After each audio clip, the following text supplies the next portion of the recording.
Bom, Paula, começando aqui, digamos, estreando, fico honrado de ter a sua estreia como convidada aqui no Profissão Mundo. Mas como podcaster, você sabe que sempre tem um momentinho documentário ali no começo de qualquer podcast, né? Então, assim, te convido a compartilhar um pouquinho quem é você, o que come, onde dorme, onde foi ontem, um pouquinho da sua história, Paula. Olha, Renato, essa pergunta do quem és tu é sempre muito complexa porque nós somos muita coisa, não é? E quando tu dizes o que és dizendo a tua profissão, eu acho isso super redutor. Nós somos um ser humano, somos um ser holístico, tens uma roda da vida, a parte familiar, a parte pessoal, a parte social, a parte profissional, enfim, a parte do lazer, a roda da vida. E quem é que eu sou? Olha, acima de tudo sou uma eterna criança, uma eterna aprendiz, que sou muito grata por tudo aquilo que já vivi até hoje. Experiências boas e as que te fizeram sofrer, as que te fizeram chorar e que também te trazem grandes aprendizagens na vida e que te tornam na pessoa que tu depois vens a ser e que vais sendo até partires, sempre em aprendizagem. E sim, já vivi algumas coisinhas marcantes, portanto, se tu quiseres falar um pouco sobre algumas delas, neste momento estou num ponto de viragem. Parece. É sempre desafiador, né, Paula? Assim, eu fico lembrando das primeiras... Do jovem Renato, assim, por exemplo, indo numa entrevista de emprego, dinâmica de grupo, assim se chama em Portugal também, Paula? Sim. É sempre difícil, né, desafiador. Se apresente, assim... Acho que ninguém ensina a gente a se apresentar e quando a gente aprende, porque a gente copia ali o que a gente vê nessas dinâmicas, né? A gente aprende que se apresentar é falar da nossa carreira, né? Quando a gente é muito mais do que isso. Exatamente. E tu és muito mais do que a tua carreira. Tu, em primeiro lugar, eventualmente, és filho, não sei se és pai, és irmão, não sei. Somos pessoas, não é? E depois a vertente do trabalho é apenas uma das fatias da nossa roda da vida, lá está. Portanto, é por isso que eu não gosto de me apresentar como eu sou comercial, ou eu sou founder de um podcast também, ou whatever, sabes?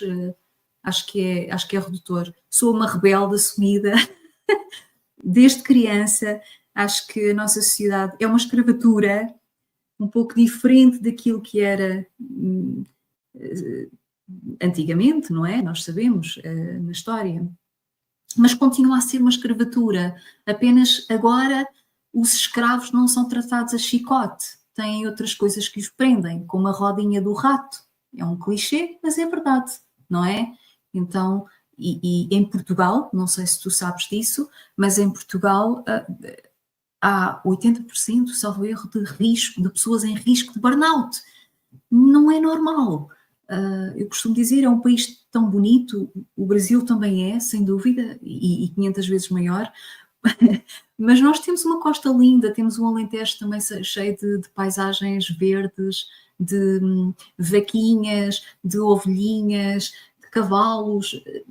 Não faz sentido. Temos também o sol, não temos o calor que vocês têm, não temos o samba, temos o carnaval. É curioso, eu já confidenciei para vários amigos aqui portugueses que não tiveram oportunidade.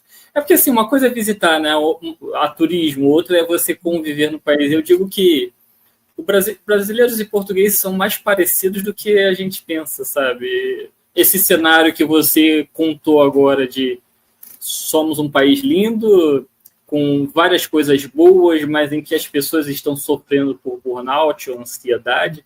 É curioso. Poderia ser uma brasileira falando. Não é? O que é preocupante. Portanto, temos que olhar para dentro, não é? E perceber o que é que nós podemos começar a fazer de dentro para fora, porque tu não podes controlar a tua envolvente, não é? O que está fora, tu não podes controlar. Só podes controlar o que está dentro, aqui e aqui. e no que tu podes fazer. Então acho que começa por cada um de nós e é um trabalho individual, uma responsabilidade individual, e não só dos líderes, mas de cada um de nós, porque quando muito temos que ser líderes de nós próprios, não é? Então penso que há uma grande revolução para fazer.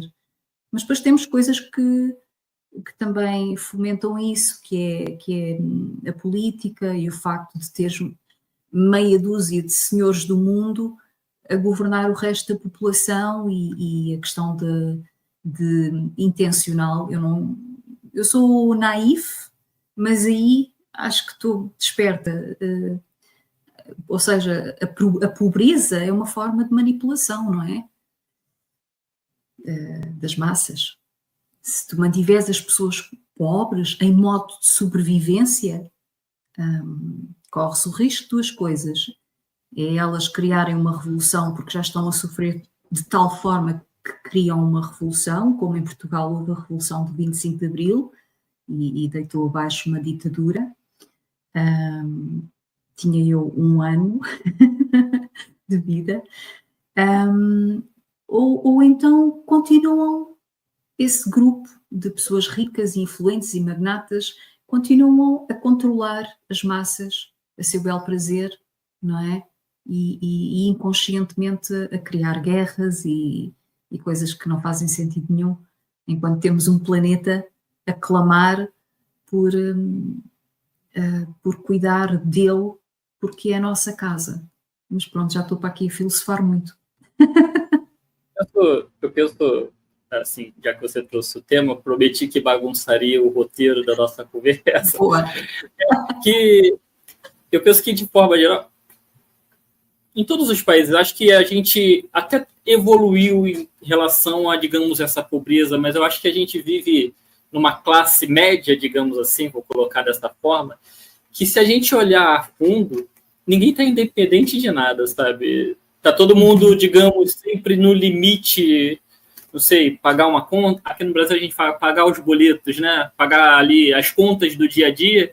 E se, ocorre um desemprego, por exemplo, algo que às vezes não foi planejado, a gente percebe o quanto a gente está fragilizado no meio de todo esse processo.